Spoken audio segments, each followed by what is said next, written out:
दोस्तों, ये घटना उत्तर प्रदेश की आईएएस अफसर बनी लड़की की जिंदगी में घटी घटनाओं पर आधारित है।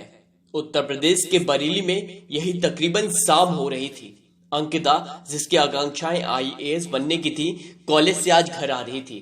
तभी गली के नुक्कड़ की चाय की दुकान पर बैठे कुछ लड़के अंकिता की ओर देखकर गलत कमेंट में लग जाते हैं और आज बिना कुछ बोले अंकिता घर चली आती है और इस घटना को सामान्य मानकर किसी से कुछ नहीं बताती और शाम हो जाती है। शाम होते ही जैसे ही अंकिता के पिता, जो कि सरकारी विभाग में कार्यरत थे, घर आते हैं, वैसे ही अंकिता बिना कुछ समझे सोचे अंकिता को उसके पिता फटकार लगाने लगते हैं और अंकिता को समझ नहीं आ रहा था कि पिता ऐसा क्यों कर रहे हैं। तभी माँ बोलती है कि आखिरकार उसकी क्या गलती है और अब वे गुस्से से लाल होकर बोलते हैं, सड़कों पर लड़कों के साथ घूमती है, मेरी इज्जत तार तार कर दी, इसको आगे पढ़ाने की कोई जरूरत नहीं। ये शब्द जैसे ही अंकिता के कानों में जाते हैं उसे बहुत धक्का लगता है और कुछ पल पहले आईएएस बनने के ख्वाब देख रही अंकिता की आंखों में आंसू आ जाते हैं, यानी कि उसके आंखें जो है वो आंसुओं से भर आती हैं। जिन पर वह इतना भरोसा और यकीन करती है, उनको जरा भी यकीन नहीं अपनी बेटी पर। और रोते हुए अंकिता यह बोलती है कि जरा तो यकीन कर लिया होता, और इतना कहकर वह रोते हुए अपने कमरे में चली जाती है। तभी कुछ देर बाद अंकिता के पापा के दोस्त सिन्हा अंकल घर आ पहुंचते हैं और बताते हैं कि जो बातें उन्होंने अंकिता के पिता से बताई थी उसमें उनसे गलती हो गई। दरअसल सिन्हा जी, जिनकी कुरियर की दुकान गली के नुक्कड़ के पास थी, ये वही गली का नुक्कड़ था जहां दिन में अंकिता को वो लड़के छेड़ रहे होते हैं। और ऑफिस से घर आते वक्त अंकिता के पिता से सिन्हा जी ने गलत फहमी में यह बात कह दी थी कि अंकिता तो नुक्कड़ पर बैठे लड़कों से बातचीत में मग्न रहती है। अब इधर अंकिता कमरे में अपने पापा की बातों को याद करके बार बार रोती रही और एक तरफ जहां उसका हर पल पढ़ाई में आईएएस की परीक्षा की तैयारी में बीतता था और लबासना की मंजिल को कम करने में बीतता था, वहीं जब बेटी पर यह आरोप लगाया गया तो मानो अंकिता टूट सी गई। अब रात हो चुकी थी, माँ खाने के लिए जगाने की आई, पर उसने खाना खाने से मना कर दिया। अगली सुबह हुई और अंकिता के मन में बार बार वही बातें घूम रही थी जो पापा ने कल रात उससे कही थी।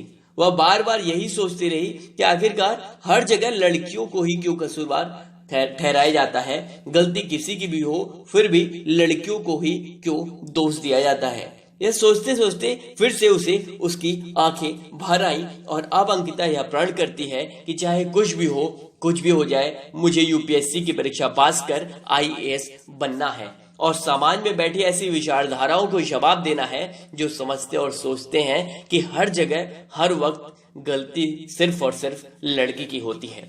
अब अंकिता के ख्वाबों में सिर्फ एक ही ख्याल था, आईएएस। जी हाँ, सिर्फ और सिर्फ आईएएस। लेकिन चुनौती अभी बहुत बड़ी थी।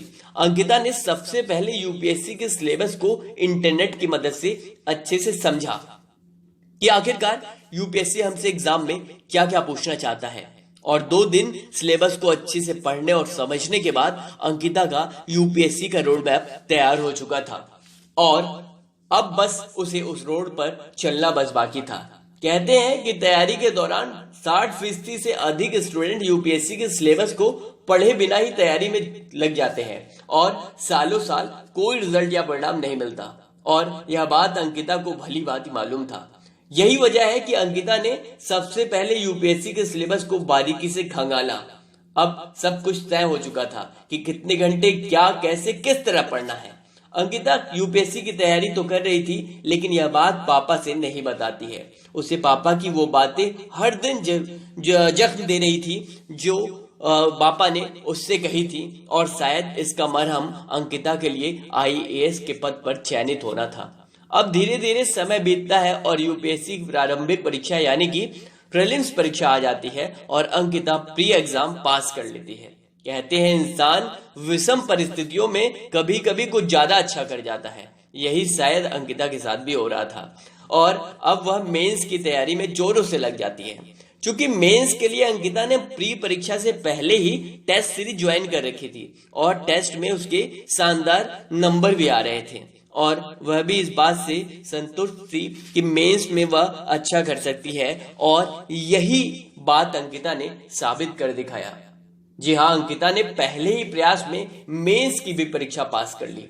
अभी 13 महीने पहले जिसको चरित्रहीन का दर्जा दिया गया था, वह लड़की अब बस एक कदम दूर थी आईएएस वाले पद के दर्जे के लिए।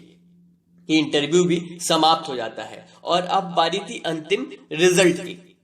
एक ऐसी लड़की जिसने अपने आत्मसम्मान को बचाने के लिए, लड़कियों के आत्मसम्मान को बचाने के लिए यूपीएससी की तैयारी शुरू की थी, उस लड़की ने अपने पहले ही प्रयास में डिस्ट्रिक्ट मजिस्ट्रेट डीएम यानी कि आईएएस वाली रैंक पाली थी। जी हाँ, अंकिता ने परीक्षा पास कर इतिहास रच दिया था और अब जब यह बात सभी को पता चली तो सभी को खूब पछतावा हुआ। पिता ये समझ नहीं पा रहे थे कि 15 महीने पहले उनसे क्या हो गया था। अब जब यह बात सिन्हा जी को भी पता चली कि अंकिता ने आईएएस यानी कि डीएम वाले पद पर चयनित हो गई है, तो उनकी जुबान से सिर्फ एक ही वाक्य निकला कि ये तो हमें पता ही था कि अंकिता बिटिया एक दिन जरूर आईएएस बनेगी। लेकिन अंकिता को तो आज भी फिर से वही दिन याद आ जाता है जब यही सिन्हा अंकल ने उसे चरित्रहीन का दर्जा दिया था।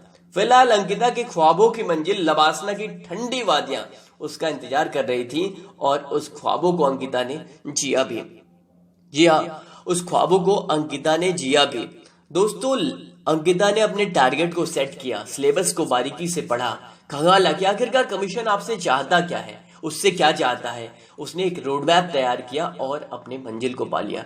दोस्तों, आप किसी भी परीक्षा की तैयारी कर रहे हैं या फिर आप कोई भी एम है आपका, आप कोई बिजनेस कर रहे हैं, कुछ भी आप कर रहे हो, अगर आपने अपने जो भी आपने एम अचीवमेंट के लिए आपने आप प्रयास कर रहे हो, उसके प्रति आप पूरी तरह समर्पित हो जाएं, तो ये मानकर चलिए आपको वो लक्ष्य आपको जरूर मिलेगा। देखिए, कोई भी लक्ष्य बड़ा नहीं होता, आपके इरादे बड़े होने चाहिए। जिस दिन आपने अपने इरादे बड़े कर लिए, उस दिन आपके यहाँ जो लक्ष्य है वो छोटा हो जाएगा। और ये यकीन मानिए, जिस दिन लक्ष्य छोटा होगा उस दिन आप के इरादे तो ऑब्वियसली बात है कि बड़े हो जाएंगे।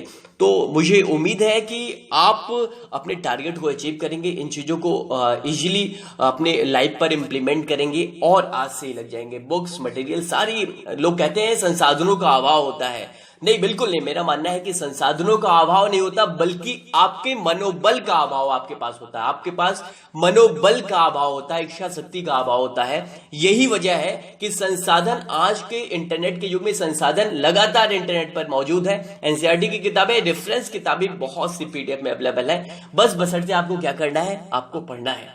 मुझे उम्मीद है ये वीडियो आपको अच्छी लगी होगी। अगर वीडियो अच्छी लगी तो प्लीज इसे इतना शेयर करें, फेसबुक पे शेयर करें, व्हाट्सएप पे शेयर करें, जिस भी माध्यम से शेयर करना चाहें शेयर करें और इससे अपनी जिंदगी पर इंप्लीमेंट करें। चलिए, आशा करता हूं इसे आप अधिक से अधिक शेयर करेंगे। जब तक के लिए धन्यवाद।